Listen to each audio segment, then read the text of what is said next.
Salve a tutti, oggi andremo alla scoperta di Pablo Picasso, l'artista simbolo del Novecento. Pablo Picasso nasce nel 1881 e morirà nel 1973. È stata sicuramente una delle personalità più celebri dell'arte del XX secolo. Lui considera la sua arte come manifestazione e testimonianza del suo tempo e anticipa molte strade espressive e rifiuta soprattutto di identificarsi in una sola corrente, anche se tutti noi lo conosciamo come l'artista cubista. Nel 1900 Picasso inizia il suo viaggio a Parigi, dove vive in condizioni però di solitudine. Questo è il periodo che corrisponde alla sua vita del periodo blu, con una gamma di toni freddi e profondi, in cui domina appunto il blu. Egli cerca di rappresentare nelle sue opere la condizione dei poveri, degli emarginati. Il colore è steso in maniera piatta e le figure sono contornate spesso da una linea scura. Nel 1904 si stabilisce poi definitivamente a Parigi e inizierà per lui il periodo rosa. In questo caso la tavolozza diventa più chiara grazie a tinte tenui, ai rosa, agli ocra, con forme che sono più solide e compatte. Questa volta i soggetti riguardano il mondo del circo. Troviamo per esempio gli acrobati, i giocolieri, i pagliacci, che convivono con lui un'esistenza povera ma comunque un'esistenza libera. Picasso si era formato a Malaga, la sua città natale, a fianco però del padre, insegnante di disegno, e nel 1895 si era trasferito a Barcellona, una città dalla vivace cultura, però sicuramente i successi poi arriveranno a Parigi. E segue, dopo il periodo blu e il periodo rosa, l'esperienza cubista, che Picasso avvia proprio insieme anche a Braque. Dal 1915 all'apice dell'esperienza cubista, Picasso si apre a nuove sperimentazioni e nel 1917 si avvicina a un linguaggio classico dopo un viaggio che lui effettua in Italia e si concentra molto su figure femminili e anche figure monumentali, mentre con Braque sperimenterà anche il collage polimaterici. Nel periodo classico, diciamo dal 1917, recupera uno stile solenne molto monumentale e ritorna praticamente alla definizione della plasticità dei volumi, attraverso anche per esempio un chiaroscuro, basti vedere per esempio la sua opera Donne che corrono sulla spiaggia. E poi subentrerà il periodo surrealista dal 1925, dove costruisce figure un po' più inquietanti, per esempio la donna su una poltrona rossa, e il periodo successivo, alla seconda guerra mondiale, Picasso si dedica per esempio alla scultura, recuperando oggetti anche di scarto e deciderà anche di assemblarli, per esempio vedete la testa di toro e di capra. Sicuramente Picasso è stato uno sperimentatore instancabile, dotato sicuramente di grande talento. Era entrato proprio all'Accademia di Belle Arti di Barcellona appena 14enne e 2 anni dopo andrà a Madrid all'Accademia San Fernando. All'ambiente accademico però Picasso sicuramente preferisce lo studio dei grandi pittori, è per questo che lui al Prado studia il Greco, Velázquez, Goya e sicuramente predilige le discussioni nei caffè con artisti anche con altri letterati. Si reca poi, come abbiamo visto, a Parigi ed è proprio qui che la sua fama inizia a crescere. Avrà una crescita repentina, il desiderio proprio di sperimentare lo porta a reinventare continuamente il suo stile. La sua produzione segnerà poi tutta l'arte del Novecento, no?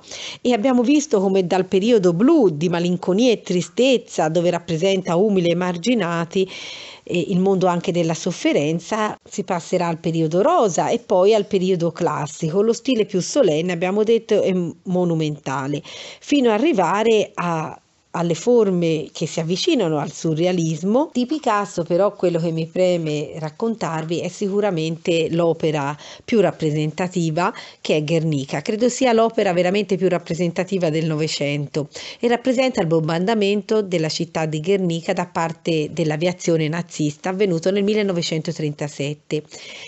L'opera è monumentale, è priva di colori, le figure sono deformate. Una curiosità, valletta da destra verso sinistra e rappresenta un simbolo sicuramente di pace e di antifascismo. L'impegno sicuramente di Picasso è dell'arte contro la guerra, perché tra il 1936 e il 1939 la Spagna, lo sapete, è coinvolta da una feroce guerra civile. Ci sono coloro che difendono il legittimo governo repubblicano e coloro invece che si appoggiano all'esercito del generale Francisco Franco, sostenuto dalle dittature fascista e nazista. I combattenti repubblicani e civili si rifugiano con bambini e donne a Guernica. È una città che è lontana comunque dal luogo di combattimento, dai fronti di combattimento, ma nonostante tutto il 26 aprile del 1937 viene devastata dal primo bombardamento aereo che colpisce una popolazione che è praticamente civile e inerme. Picasso stava lavorando a Parigi a una tela per il padiglione spagnolo all'Esposizione Universale e quando conosce questa notizia cerca di far sentire la sua voce, cerca di dare voce a queste persone per far conoscere al mondo proprio questa tragedia. E pensate, in soli 2 mesi crea quest'opera di dimensioni grandiose, accompagnata da molti disegni, studi, e diventa il simbolo universale della lotta praticamente contro tutte le guerre. All'Esposizione Universale di Parigi viene presentata quest'opera per il padiglione spagnolo. Si pone dunque come manifesto di denuncia degli orrori della guerra. Guardate bene, a destra una donna sta urlando tra le fiamme. È dentro un edificio, un'altra invece si trascina verso il centro e un'altra ancora si affaccia alla finestra, reggendo con un braccio un lume. Al centro, pensate, vi è un cavallo, è un cavallo ferito che nitrisce e simboleggia proprio il dolore universale, no? Al cavallo si contrappone invece il toro sulla sinistra che indifferente alle urla di dolore di una madre, vedete che rappresenta in un certo senso una pietà con un bambino morto in braccio. Il dipinto proprio è privo di colore, è in bianco e nero come un reportage giornalistico e tutte le figure, guardate, sono deformate. Picasso con questo dipinto fa una scelta molto forte, cerca cioè di dipingere una tela dedicata a questa strage. Sicuramente con una posizione di condanna, di impegno sociale che non si erano mai visti prima. Considerate, sentite cosa dice Picasso, davanti a un conflitto che mette in gioco i più alti valori dell'umanità, gli artisti non possono e non devono restare indifferenti. Queste sono le parole che proprio lui dice all'indomani del bombardamento e solo 6 giorni dopo inizia a lavorare sul dipinto. L'orrore si presenta in forme cubiste, una scena piena di figure, di simboli. Sicuramente riconoscete, vi dicevo, la pietà di questa mamma che stringe fra le mani il cadavere del figlio. Il toro ha gli occhi umani, anche è posto sopra di lei, di solito è il simbolo di violenza e di bestialità, ma questa volta ha gli occhi umani. Il cavallo, l'avete visto, ferito, è il simbolo proprio del popolo spagnolo che nitrisce impazzito. Mentre le altre figure a destra, l'uomo che urla, l'altra figura che si affaccia alla finestra, e al suolo resta un cadavere del soldato, ma notate bene, la sua mano al centro tiene una spada spezzata e un fiore intatto, l'unico simbolo di vita e di speranza, si trova appunto vicino all'uomo. I corpi sono come frammenti rappresentati in una visione multiprospettica da più punti di vista e simultanea, anche se l'esperienza del cubismo era finita da 25 anni. Picasso comunque sceglie quel linguaggio per esprimere la durezza delle forme, non lo fa a caso, esprime il dramma di quel momento. Nonostante il tema attuale, anche stavolta l'opera riprende però i maestri del passato. Le figure a destra, per esempio, richiamano Raffaello nell'incendio del borgo, affresco realizzato per esempio per le stanze vaticane, ma addirittura il manoscritto del Beato San Severo ci mostra, presso la Biblioteca di Parigi, ci mostra il soldato caduto a terra. Uno degli aspetti più evidenti comunque in Guernica è l'assenza di colore e l'uso proprio di toni bruni e di tinte che sono spente. Questa tavolozza sicuramente è stata suggerita dalle drammatiche foto in bianco e nero che documentavano la tragedia come si vedevano sui rotocalchi.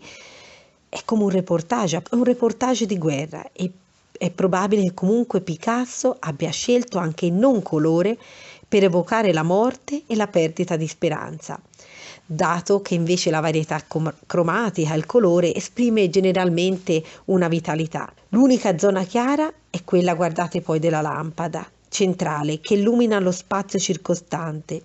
E è interessante che l'ambientazione è allo stesso tempo interna, perché vediamo il lampadario, che è un oggetto che richiama l'uso domestico, ma è anche esterna, come suggerisce per esempio la vista dei palazzi in fiamme sullo sfondo.